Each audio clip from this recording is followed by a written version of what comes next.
Hi అండి. నమస్తే. Welcome back to ఉమ్మ చేతి వంట. ఈ రోజు మన వీడియోలో స్పెషల్ చికెన్ ఫ్రై రెసిపీ చూపించబోతున్నానండి. ఈ చికెన్ ఫ్రై రెసిపీ మా ఇంట్లో ఆల్ టైమ్ ఫేవరెట్ రెసిపీ అండి. ఫ్రెష్ మసాలా పొడి వేసి మరీ చేస్తే సూపర్ టేస్టీగా ఉంటుంది కదండి. మరి ఇంకెందుకు లేటు రెసిపీ చూసేద్దాం రండి. ముందుగా చికెన్ని తీసుకొని కొంచెం ఉప్పు నిమ్మరసం వేసి శుభ్రంగా క్లీన్ చేసుకోవాలి. ఇలా శుభ్రం చేసుకున్న చికెన్ని మ్యాగ్నేట్ చేసుకోవడం కోసం ముందుగా రుచిగా సరిపడగా సాల్ట్, చిటికెడు పసుపు, 2 టేబుల్ స్పూన్ల కారం వేసుకోవాలి. ఇప్పుడు ఈ చికెన్ ముక్కలకి ఉప్పు కారం పట్టేలాగా మొత్తం బాగా కలుపుకోవాలి. ఈ విధంగా మొత్తం కలుపుకొని ఒక అరగంట పాటు ఫ్రిడ్జ్లో అయినా లేదా బయట అయినా పెట్టుకోవాలి. ఇప్పుడు ఈ చికెన్ ఫ్రైకి కావాల్సిన మసాలాని ప్రిపేర్ చేసుకుందాం. ముందుగా స్టవ్ ఆన్ చేసి ప్యాన్ పెట్టుకొని 2 టేబుల్ స్పూన్ల ధనియాలు, 1 టేబుల్ స్పూన్ జీలకర్ర, 2 ఇంచుల దాల్చిన చెక్క, 6-7 లవంగాలు, ఒక అనాస పువ్వు, అలాగే 3 యాలక్కాయలు, ఒక బిర్యానీ ఆకు వేసుకొని మంటను లో ఫ్లేమ్లో పెట్టుకొని దోరగా ఫ్రై చేసుకోవాలి. ఇప్పుడు ఇందులోకి 5 ఎండుమిర్చిని వేసుకోవాలి.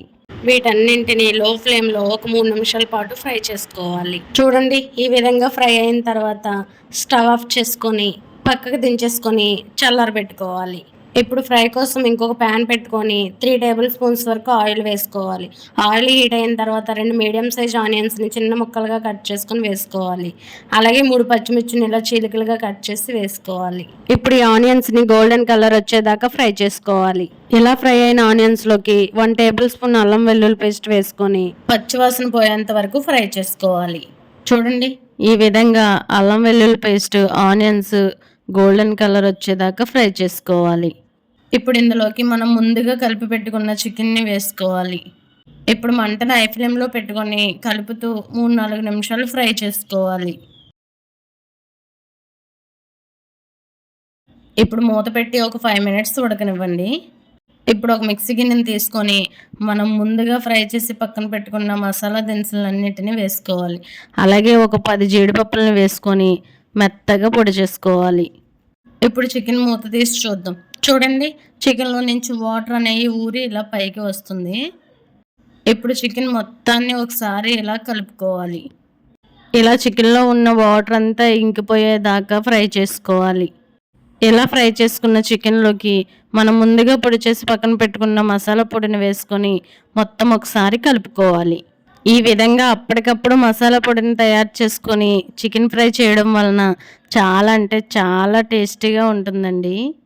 ఈ విధంగా మొత్తం కలుపుకున్న తర్వాత ఈ స్టేజ్లో కరివేపాకును వేసుకొని మొత్తం ఒకసారి కలపండి. ఇలా కలపడం వలన కరివేపాకు ఫ్లేవర్ చికెన్కి పడుతుంది, చాలా బాగుంటుందండి. ఇప్పుడు మూత పెట్టి మసాలాలంతా చికెన్కి పట్టేలాగా ఒక 3 నిమిషాలు ఉడకనివ్వండి. 3 నిమిషాల తర్వాత మూత తీసి ఫైనల్గా కొత్తిమీరను వేసుకొని ఒకసారి మొత్తం కలిసేలాగా కలుపుకోండి. అంతేనండి, simple and tasty chicken fry ready అయిపోయింది. మీరు కూడా ఇంట్లో ట్రై చేసి ఎలా కుదిరిందో కామెంట్ చేయండి. అలాగే మీలో ఎవరైనా నా ఛానల్ని ఫస్ట్ టైం చూస్తున్నట్టయితే ప్లీజ్ సబ్స్క్రైబ్ చేసుకొని పక్కనే ఉన్న బెల్ ఐకన్ క్లిక్ చేసి ఆల్ అనే బటన్ క్లిక్ చేస్తే నేను ఎప్పుడు వీడియోస్ పెట్టినా మీకు నోటిఫికేషన్ వస్తుంది. ప్లీజ్ సబ్స్క్రైబ్ చేసుకోండి. Thank you.